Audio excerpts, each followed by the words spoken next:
We are super excited today to be joined by Tucson Roadrunners head coach Steve Potvin. Steve, thank you so much for joining us. Welcome back to the show.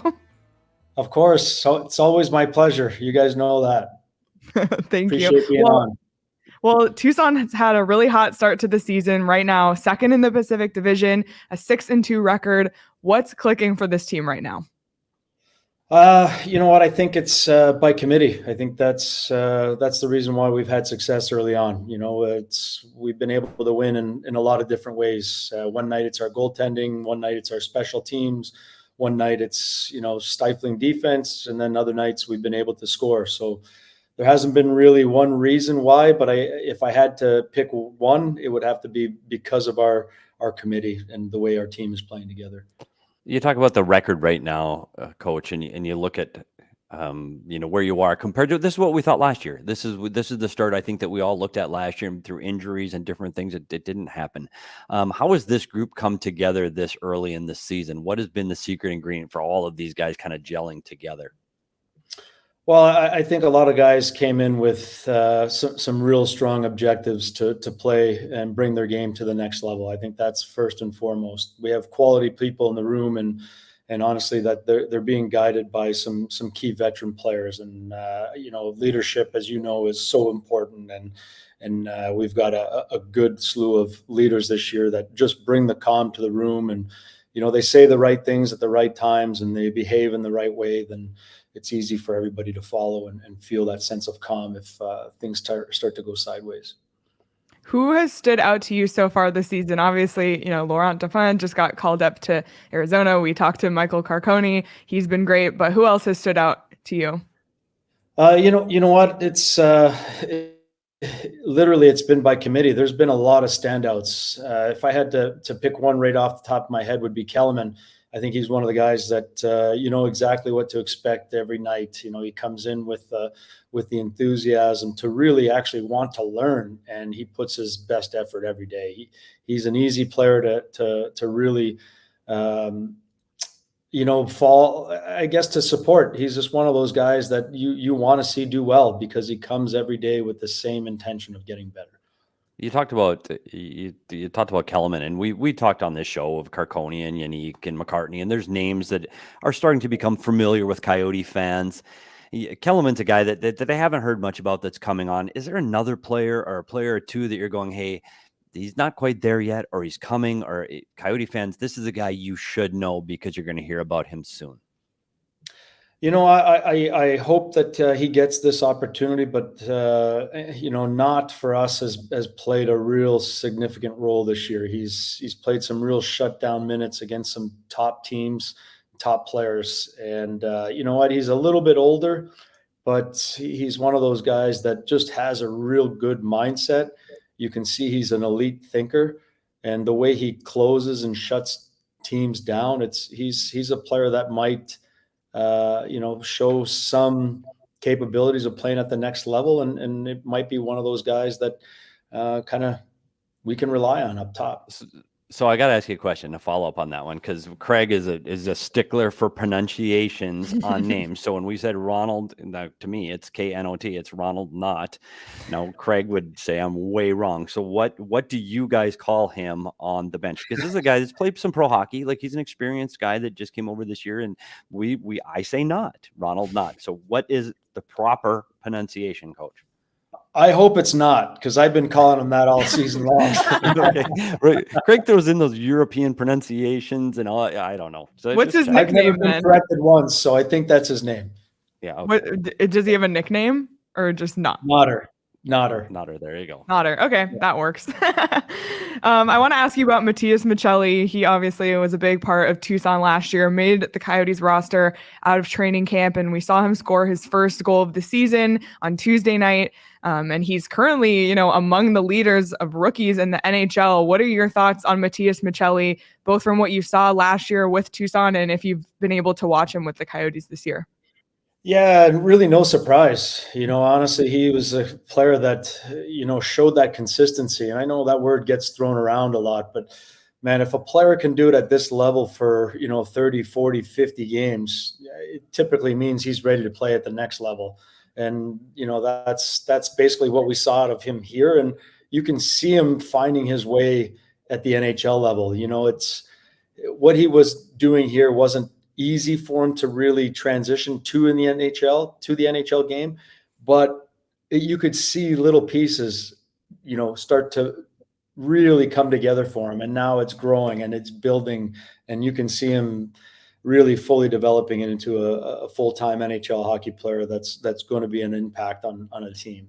So it's great to see it. And we're obviously real happy about it, and we're supportive of him for sure. So when you look at your role in the American League, and we've talked about the fine balancing act between winning and developing, and how you have to do that in the American League, that's a little different than the goals are in the National League. So you see a player like Michelli, or the start that Laurent Dauphin has had, player of the week, he's putting up good numbers, and he gets the phone call. Two questions. One, honestly, what does that feel like for you as the coach, that you've had a hand in getting these guys along that development path? For one, and then what do you see as the process? Like, do you help when they get that phone call? Hey, who's next up? Or is it just, hey, we're taking Dauphin and he's gone? Yeah, it's definitely by committee, right? I think sometimes, the big club that will have an idea of who they want, and a lot of times first impressions are really what stands out to the coach, and so it's important for the players to understand that. But yeah, typically it's by committee, but it's also, at times they may need a center, and it's just the way it goes. They're going to pick by position and not by player.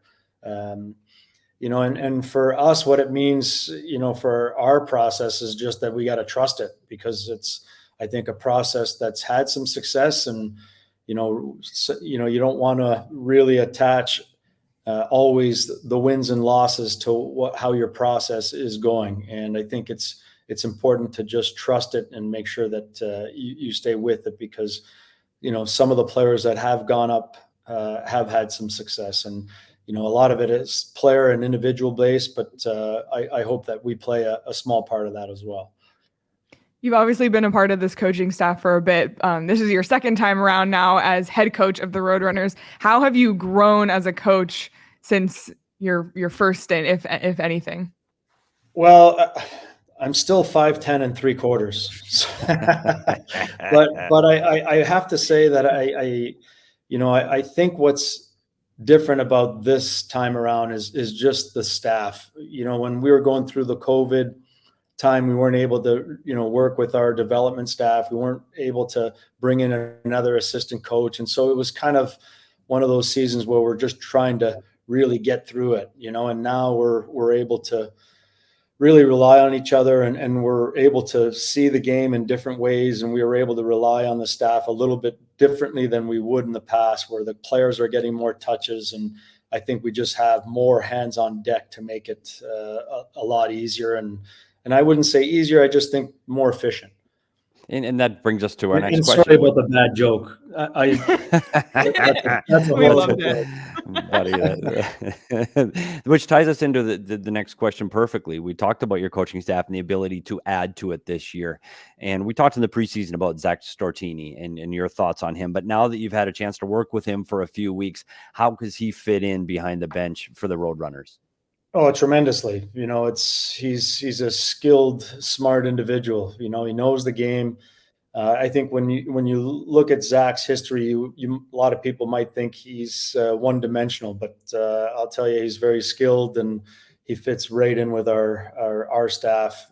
He's one of those selfless type of individuals that really is, and he puts himself aside first and looks for ways to support the environment, no matter really what it is. And so honestly, he's been a real welcome addition. And I know a lot of coaches would say that about their assistants, but I'm extremely lucky to have Zach and John and Jake. And, we have Charlie McTavish that's here every other week. And we work with Nathaniel Brooks as our skills coach. So we're really lucky as a staff. I think it's a real good functional staff that really has the players' best interest in mind. And so for that, I'm lucky, and I think the organization is lucky.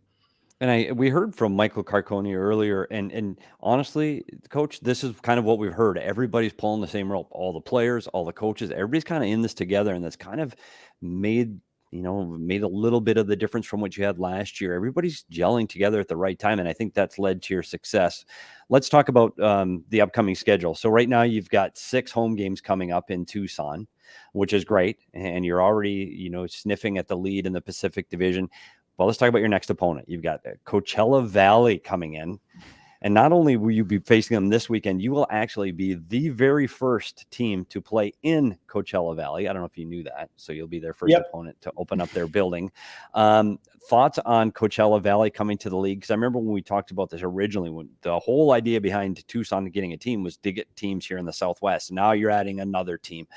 So talk about adding Coachella Valley. And are you going to stop and see a show on the way? Is there any festival? No, it's not April, Petey. No, I don't know. Like I know when the Coachella is. Like I got that on my. It's funny.